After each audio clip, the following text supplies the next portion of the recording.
Welcome to Fierce, Fit, Feminine, and Other F Words. I'm Christine Brunelli, and I help women unstuck themselves.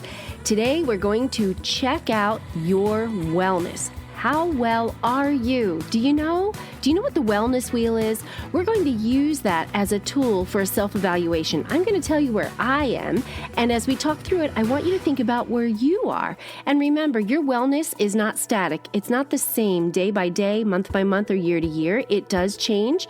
So where you are right now is not where you have to be. Are you ready? Let's get started. I'm devoting the next few episodes to healthy holidays because these are all being released in December, and it is a hectic time of year. For so many of us, we are running ourselves ragged. We're going from Christmas event for kids to Christmas event for work to all of the shopping. Maybe it's Hanukkah, maybe it's Kwanzaa, maybe you don't celebrate a specific religious holiday, but you're still in the throes of it. And then on top of that, it's cold and flu season. How do we stay healthy? How do we maintain our health in such a crazy time?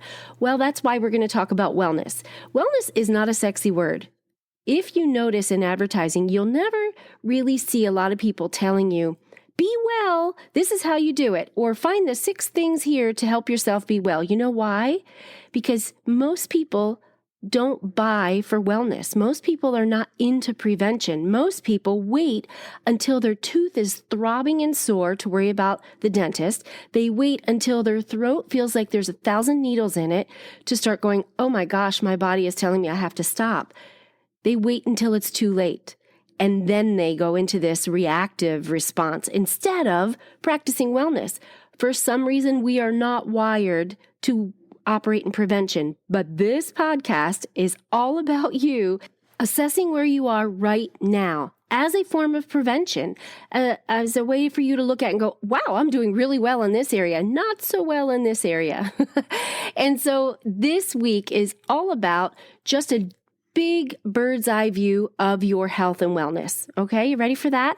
Let's talk about the wellness wheel. So I want you to envision a bicycle tire with spokes, or a pie from the top and there's a whole bunch of slices in it, okay? Or each spoke on a bicycle wheel is going to, or each slice of the pie is going to represent these 7 aspects of wellness. So the wellness wheel was created actually by someone in 1976. He was a doctor that was working with people and figuring out, wow, these 7 factors make a huge contribution towards someone's overall well-being. And these are the areas that we want to evaluate. Number 1, physical. We always think about it, physical well-being. Usually, if you're not in pain, you think you're healthy. That's not always true, and I'll come back to that. Environmental, spiritual, social, financial or occupational, intellectual, and emotional. I'm going to repeat that one more time because I said it really fast. So I want you to envision a pie or a bicycle tire. I like to say bicycle tire because wellness is not static, it's moving. And so all of these things can change at any time, but it's easier if you can really think about it as a pie. So a slice of pie with each slice is named one of these 7 things: physical, your physical health, environmental, spiritual, social, financial or occupational, intellectual, and emotional. That's the wellness wheel. Wellness isn't sexy, let's face it. The word wellness just means, I don't know, do a lot of you picture like green plants, maybe a lotus flower or a succulent and candles and a woman with a white towel around her head in a spa? I know that is an image that the word wellness evokes. It feels like it's more self-care than it is really about health. But your wellness is your health. It is everything. It's not just being in one of those Turkish robe towel things that you wear into a sauna with a towel over your head as well. It's not that. That is part of taking care of yourself, but that's not wellness. Wellness, according to the Oxford English Dictionary, is just the state of being or doing well in life, happy, healthy, prosperous. That's how they define it. And most people associate well-being with just physical and mental. Why I love the wellness wheel is because you can be crushing it in your emotional well-being. You might have great stress management. You might have a peaceful life, and you may be overall healthy and fit, but you might be lonely. You might be struggling to make friends. You might be home all weekend with nothing to do. And you're not stressed about it. Maybe it's not affecting your emotional life, but you're aware of it, that there's a longing.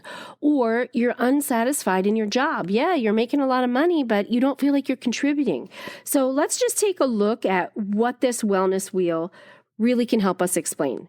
It explains how you contribute to the environment and community. It explains how you build better social networks, better living spaces. It explains how you can interconnect life with work and play. Also explains your development of your belief systems, your values, your worldview. And of course, it takes into consideration your physical activity, your healthy eating habits or unhealthy, your physical strength, your vitality, your self-care. Do you seek medical attention or not? We automatically think of that in terms of wellness. It also addresses your self-control, your self-esteem, your determination, your sense of direction. It also addresses your creative and stimulating mental activities, sharing yourself with others. That is wellness. All of those things encompass wellness. So what do I want to do with you today? Well, it's too much in one episode to cover all of these. So through the holidays, I want to pick on a couple of them because there are a couple of them that are super key in December when you're running around hectic and it's also cold and flu season and you're going to be seeing people you don't always see and you're going to be exposed to things you haven't been exposed to. And then if you're someone that has fear of germs, and that was even before pandemic, then you have all of that to deal with. So what I want to talk about today is your physical health and your spiritual wellness. Oh, that's an interesting one to choose, Christine. Yeah, because we better have some meaning to all of this madness. If we don't apply meaning to it, then what are we doing it for? So let's just talk about physical first. And these are some really practical tips that I'm going to give you. I want you to evaluate yourself. I want you to figure out where you are in this aspect of your wellness. Your physical wellness is, do you engage in physical activity regularly? Now, I'm not talking about walking to the mailbox. I'm not talking about parking your car far away from the grocery store door to walk to get groceries. I'm talking about intentional physical activity, not activities of daily living. Are you moving your body with intention of exercising it every day? If you've been with me for any length of time, you know I'm not a fan of the sedentary lifestyle. Sedentary people are not well. That's a recipe for disaster for your wellness. So if you're a physical gym rat and you're a warrior and you're out there doing it, then you're okay. You've got this piece buttoned down. You might need to be the person that in your physical wellness, you need to give yourself some rest. But if you're someone who's not moving their body, someone who isn't even stretching, I'm going to challenge you in December, give yourself 10 minutes a day. Every single person on this planet has 10 minutes, every single one of us. You have 10 minutes. You have 10 minutes to take a walk. You have 10 minutes to pop in a 10-minute yoga video off of YouTube. You have 10 minutes to sit and maybe do some deep breathing exercises for the first minute, warm up your body, and just do some stretching. Move your body intentionally 10 minutes every day this month. And I say that every day because I'm only saying 10 minutes. So I'm not saying go do a HIIT workout or go run or do something very aggressive. I'm saying give your body 10 minutes of intentional movement a day. Intentional is key. I'm going to move my body for the health of it, not because I have to put my groceries away. The lifting into the cupboard doesn't count. Okay, I'm not letting you off the hook here. Tough love's coming. I want you to move your body. 10 minutes. You can do it. Next piece, sleep. That is part of your physical wellness. This is a big problem for people.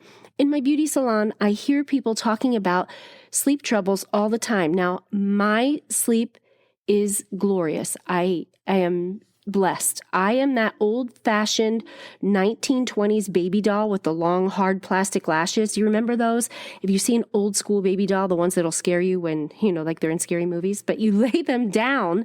As soon as I go horizontal and my eyes close, I am asleep in less than 60 seconds. I am. I've always been this way. Now, I can't sleep like on an airplane. It's really hard. In a moving vehicle, I don't have that gift of being able to sleep wherever I am, but I do get good sleep. It's not hard for me to fall asleep, and I sleep well. What about you? Do you have trouble sleeping? Have you done all the things? And when I say all the things, I mean not take a sleep aid. I mean, are you maybe practicing the 3-2-1 method? Have you heard of that? No food 3 hours before bed, no work 2 hours before bed, and no screens 1 hour before bed. That right there could change your whole sleep. Maybe you've tried that already, but if you haven't, I want you to try it. I'll repeat it one more time. No food 3 hours before bed. Let your body digest before you hit the sack. No work 2 hours before bed. Let your brain rest. And no screens 1 hour before bed. Yep, I said it. How many of you are falling asleep with your phone in your hand? I've been guilty of it. I'm not going to lie. I've done it. It's funny. What I love to do is silly TikTok entertainment. I want to laugh before I fall asleep because the last thing you take in before you fall asleep just sets the tone of your sleep. I want to take my mind off of the stress of the day. But I got out of the habit of doing that within 1 hour of sleep. I want my eyes to have a break. What do you mean no screens? What do you do? What do you do, Christine, without a screen? Do you forget how to live without a screen? Maybe it's reading a book. Maybe it's just quality time with the person that you live with. Maybe it's just alone, prayer, journaling, meditation, something to take your mind and go down into a quiet place so that your body's ready to rest and sleep. Try it. Sleep is key. Okay, good hygiene habits. Do I have to mention this? I'm hoping that you are taking care of your teeth. I'm hoping that you're taking care of your physical health and all of your annual appointments and all of the things that you should be doing. That's part of your physical wellness. Food. Okay, I have another episode coming for you about food during the holidays, and I want you to stay with me. That's going to be released next week. But I want you to think about what you're eating and drinking through December. Be aware.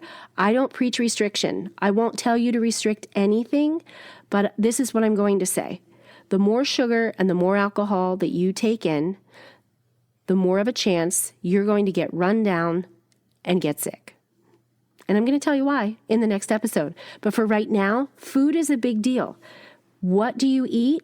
Well, if you know you're going to a party, why don't you think ahead of time? Take December, get a planner out and go, okay, I'm going to be here, here, and here in the next, maybe this will be my Christmas party, and this is going to be New Year's Eve, and maybe another friend is having a girls' night out.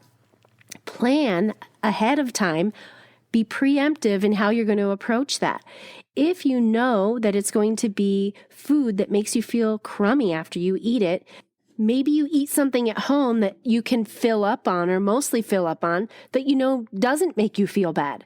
Maybe you look at a restaurant menu way before you go. Like once the restaurant is decided or you know where you're going to be, look at the menu, plan ahead. Don't let yourself get there when you're starving, you're tired, you're overworked, and you're run ragged, and you just order anything and you overindulge in wine or whatever that is, and you're setting yourself up for not ideal health.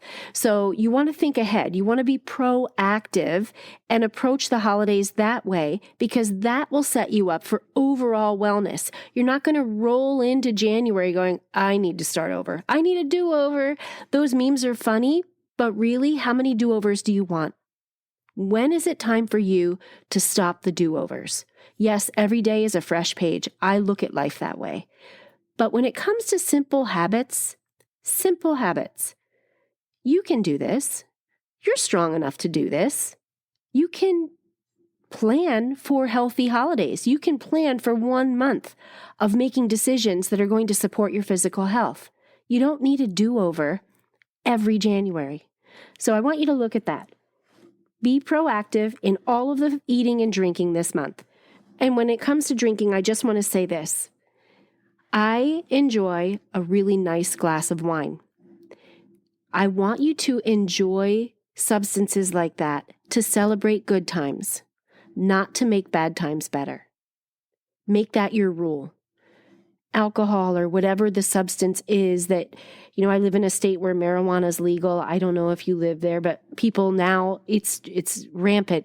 So many people use marijuana to relax, or they use marijuana to de-stress instead of managing the stress, or they use wine or a cocktail to de-stress instead of managing the stress. Numbing isn't going to fix it. So I know these are tough words to hear because all of us have things going on, and that glass of wine just sounds so good at the end of the day. But the glass of wine should be saved for celebrating good things, not for making bad times better. On that note, let's move over to spiritual, okay? Let's talk about spiritual wellness. Why is that such a big deal? Well, it's about finding purpose and meaning in your life. It doesn't have to be a religious affiliation, but it can be. Spiritual wellness is done through your values and beliefs and how your actions are shaped and aligned with them. So what are your values? Have you ever thought about what are my core values? What are my core beliefs? Sometimes our stress is induced because we are not operating in alignment with what we believe. We do things that we don't want to because we believe it's just not right. It's not right. It's not right. But we do it to keep the peace. Or we do it because it's an expectation, because we don't have the proper boundaries in place to say, no, or I'll pass. That's not for me. Or not this week, maybe some other time. If you don't know what your core beliefs are and what your core values are, you're getting bounced around all over the place. But if you do know and you're operating outside of them, there is a strong chance you're a people pleaser. Girl, if you're a people pleaser, I'm a recovered one. I'm going to tell you, they don't like it when you lay down new boundaries. They don't. But you will feel such a sense of empowerment to go, you know what? This year, I'm not doing that. Maybe, now I love Christmas Eve service. I love going to church on Christmas Eve, and I love the camaraderie and the singing and joy to the world and the candlelight and all of that stuff. And I love inviting people to go with me. But I don't pressure people, but I'm going to just throw out a scenario. And I'm doing this to help trigger maybe something in your life that might be you saying yes to something you don't want to do. What if I had a family member that came with me to Christmas Eve service every year and they hated it? They did it because they thought it was an expectation and that they were getting some type of adoration or respect from me because they came. But they dreaded it. They didn't enjoy it. They didn't know what the heck everybody was talking about, what they were singing about, what's the purpose in all of this. And yeah, it's Christmassy and we sing Christmas songs, but I don't like it. Have you ever done anything like that where you go because your mom expects you to do it, or your sister, or your spouse, or your partner, or your coworker? Have you ever said yes to things that don't line up with you? Those are your core beliefs, your core values. You're not being true to your core. If you're not lined up and being true to self, you are setting yourself up for spiritual unwellness. You need to find meaning. What are your core values? What are your core beliefs? And then set strong boundaries around them and live in alignment with them. Do we do things sometimes that we don't want to do because we are in a situation like we're a parent or we're a partner or we're a spouse? Yes, compromise is a word that we all are familiar with. But I'm talking to you if you're a people pleaser and you have a hard time saying no to all of those things. I want you to learn how to set a boundary. If you go back into a previous episode that I did called Fences, because before I did all F words, Fences, that episode is all about boundaries. You'll want to go back to that episode and listen to how I set up what boundaries are and how to set them, because it's really important. I did not do this until later in life, and it changed everything. As soon as you learn how to say no and say yes, say no to others, to say yes to yourself, you feel so empowered. You'll feel so much healthier. Okay, so what else is spiritual wellness? It's not just boundaries. It's not just that. Do you feel a sense of peace and well-being in your life? Do you believe your life is meaningful? Is there meaning to all the madness in December for you? Or is it just consumerism, materialism? Then you need to check that. I applied meaning to all the gift giving. So for me, I love Christmas. I celebrate Christmas. It aligns with my faith, but also in the gift giving, I applied meaning to it. Even if I just give one little candle to a friend, as I'm wrapping the candle, I'm praying for her. I'm sending her good juju. I'm sending her good vibes, however you want to put it. As I'm wrapping it, I'm applying meaning. I'm giving it meaning. It's not just consumerism. It's something deeper for me. If you apply meaning to it, it means more. You're going to find more peace in it, more joy in it. Find a little something that you can do in your regular December activities to apply meaning and make it more special. Do you feel connected to something bigger than yourself? That's part of spiritual wellness. You know, I read a quote, and I can't remember exactly who said it, but this is what the quote said. The most unhappy people I know are only concerned about themselves. The happiest people I know on the planet lose themselves in service to others. Think about that for a minute. When I am having a pity party, or when you are having a hard day and you're overwhelmed, you hit that overwhelm, are you thinking about other people? No, I'm thinking about me. I'm thinking about my world is spinning out of control, and I'm not focused on anything else except all the things going wrong, instead of being focused on all the things going right and how I can serve others. That doesn't mean you ignore self and you don't do self-care and all of that. What it means is take your focus into service. Leave people better than you found them. How can you give part of yourself as a gift to someone else? That's spiritual wellness, because you have a purpose for being here. There is a meaning for your life. You don't have to be working in your purpose and working in your passion, all of that stuff. I know that that's, something we hear. And yes, it's amazing if you can get paid to do your passion. That can take a lifetime to figure out. But even wherever you are right now, if you're not being paid for your passion, you can still apply meaning. You can still bless someone else.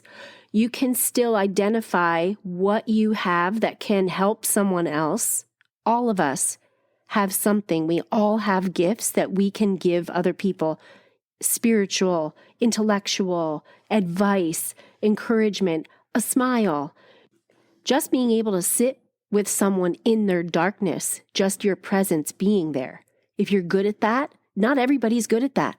That could be a gift that you have. That's part of spiritual wellness.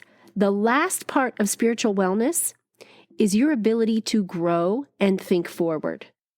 You're living in the now, but you're planning for your future. You have hope.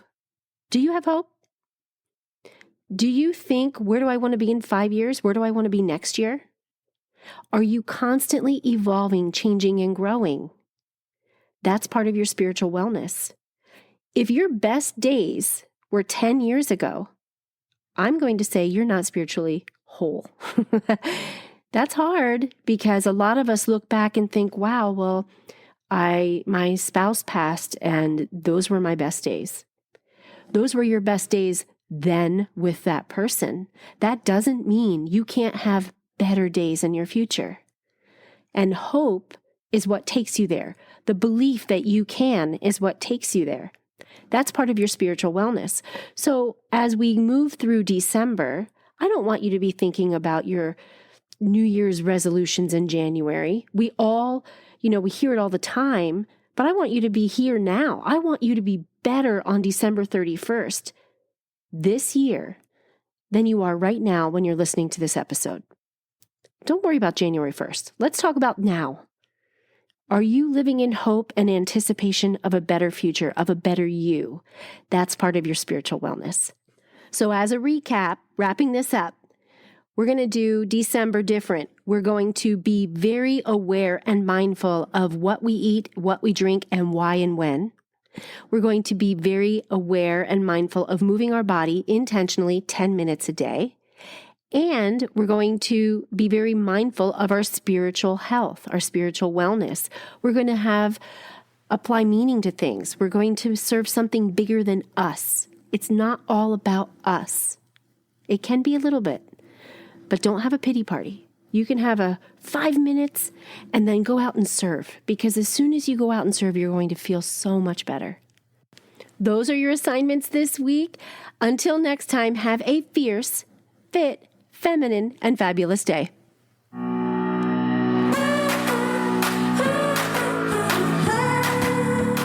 If you're here for the first time or here for the 40th time, from the depths of my heart, thank you. I appreciate you so much. I've had so much fun starting this podcast in 2021 and now taking it in a direction that is definitely directed toward helping women find their fierce, their fit, and their girly girl femininity.